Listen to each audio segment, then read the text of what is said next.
Salam sejahtera bagi kita semua. Pada kesempatan kali ini, kami dari kelompok 15 akan mempresentasikan hasil dari proyek UAS untuk keamanan sistem. Langsung saja, ada beberapa hal di sini. Pertama ada tujuan. Cukup seperti saja. Kembali lagi, saya akan menjelaskan beberapa dasar teori. Pertama ada information gathering, ini merupakan salah satu materi yang dasar yang kami akan gunakan di proyek ini, yaitu tindakan mengumpulkan bagian informasi terhadap sistem yang ditargetkan. Kita kembali lagi ke dasar teori. Yang berikutnya ada vulnerability testing, di mana kami akan mencari kelemahan-kelemahan dari situs yang kami targetkan. Setelah itu ada dua metode yang kami akan gunakan nantinya untuk melakukan penyerangan, yaitu SQL injection dan XSS scripting. SQL injection itu adalah jenis serangan injeksi kode yang dapat merusak base data. Berikut juga ada beberapa tujuannya. Dapat dilihat. Setelah itu kami juga menggunakan cross-site scripting dengan memasukkan script pada suatu situs web. Kita kembali lagi ke home. Dan untuk rancangan sistemnya, kali ini kami menggunakan Windows sebagai operating system utama, di mana pada Windows akan diinstal Oracle VM sebagai media yang akan menyandang kali Linux. Untuk toolsnya, kami menggunakan Wapalizer, WordPress Scan, SQLmap, dan OWASP Z-Attack Proxy. Ada pula dari semua hal itu semua digunakan untuk melakukan information gathering, mengasah vulnerability, melakukan scanning, melakukan SQL injection, dan melakukan XSS attack. Kita kembali lagi ke home. Bagian paling menariknya yaitu untuk implementasinya. Untuk indikator itu sendiri, kami harus memastikan bahwa situs target kami memiliki celah kerentanan. Ada pula jika emang tidak berhasil, ada beberapa penyebab, dan penyebab utama yang kami temukan yaitu adalah yang nomor 3, yaitu celah keamanan telah diatasi pengembang.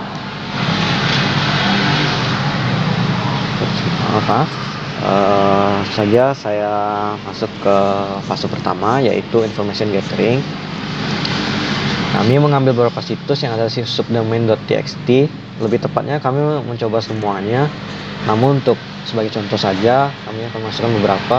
Yang pertama ada repository.ontan.acid.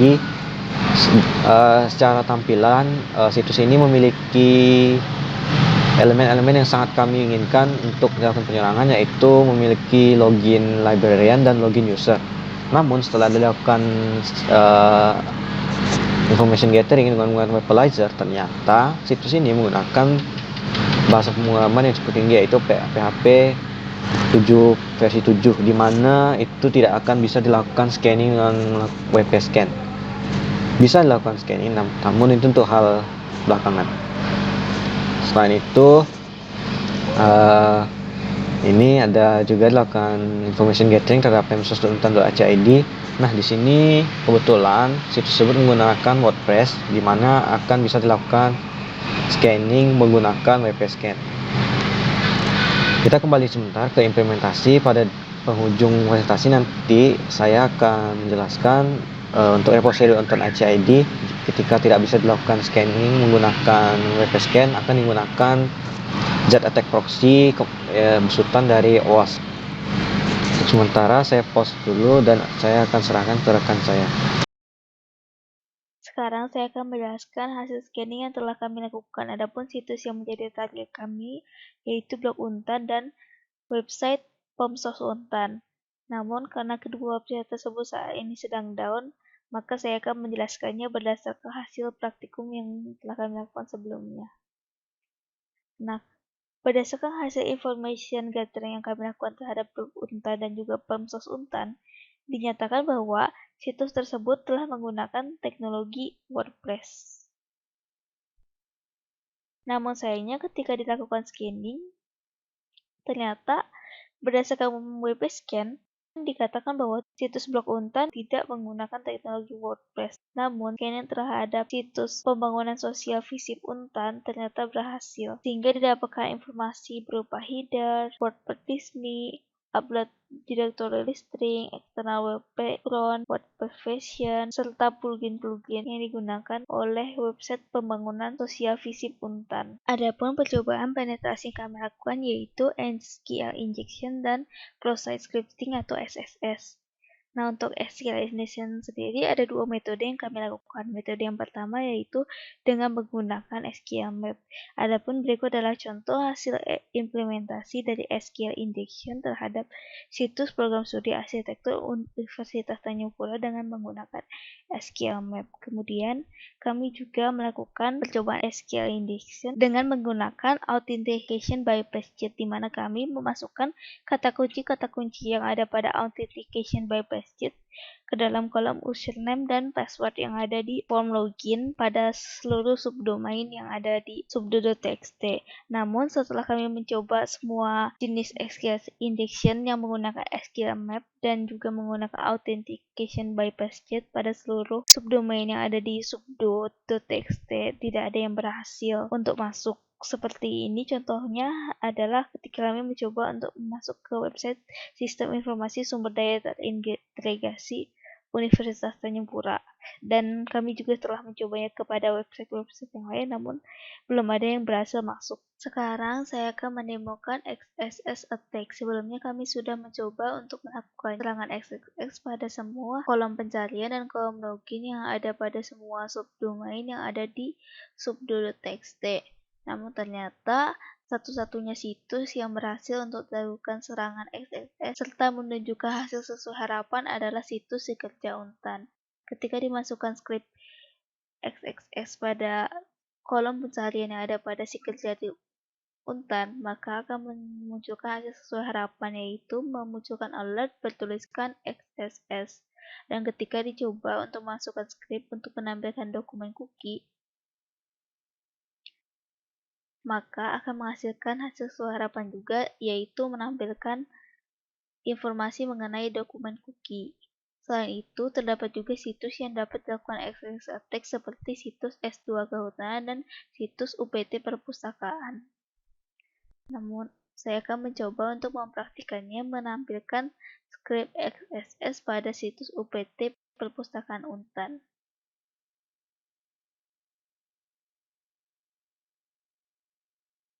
Ketika dimasukkan script XSS, maka akan melakukan redirect kepada halaman yang menampilkan informasi seperti user, HTTP host, HTTP connection, bahkan terdapat juga informasi mengenai cookies dan session.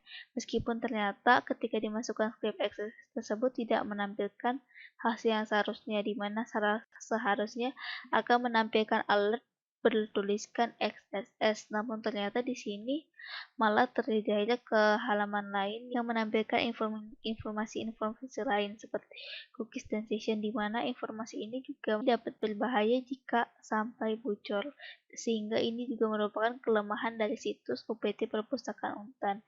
Hal yang sama juga terjadi ketika kami mencoba untuk memasukkan serangan XSS pada kolom pencarian yang ada pada situs Magister Kehutanan.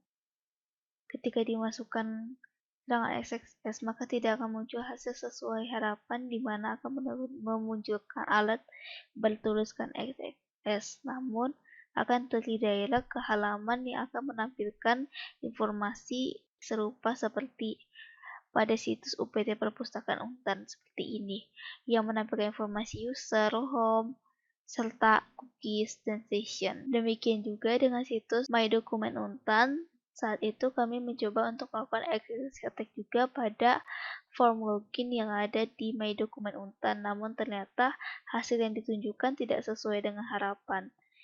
Oleh karena itu, saya akan mencoba untuk menampilkan screenshot-nya saja, karena saat ini situs My Dokumen sedang tidak dapat diakses.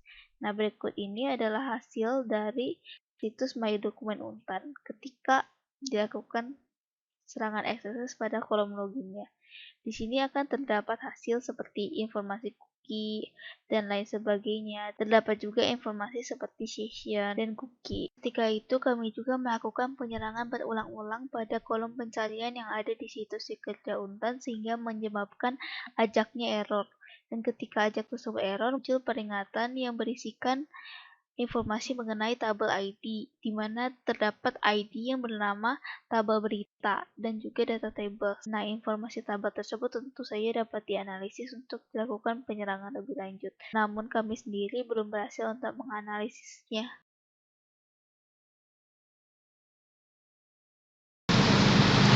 Baik, kembali lagi ke saya. Sebagai tambahan, saya akan mencoba mempresentasikan tentang OWASP Z Attack Proxy, atau sebut saja ini fase tambahan dari vulnerability testing tadi. Maaf, sepertinya redirectnya salah.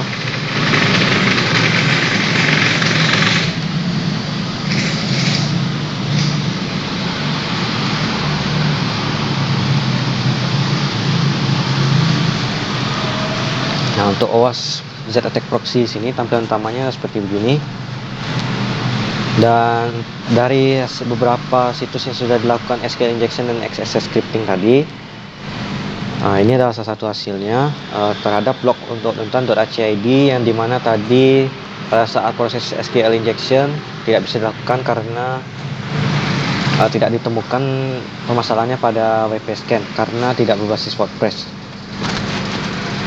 Angka baiknya mungkin saya tunjukkan saja secara langsung dari Z Attack Proxy-nya.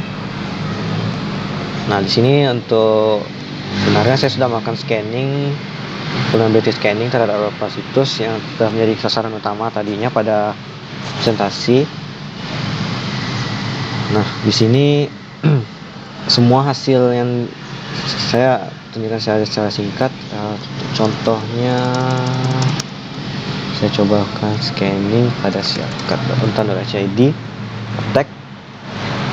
Ini spider akan melakukan scanning terhadap situs yang dipilih. Sebelumnya dia akan mengakses seluruh URL-nya. Posisinya cukup bermasalah. Saya coba akan serangan saja yang lain. Ternyata RTO. Saya coba blok .acid saja.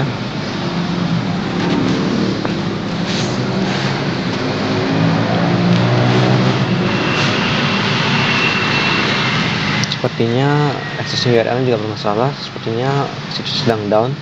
Namun sudah saya lakukan sebelumnya. Di sini historinya.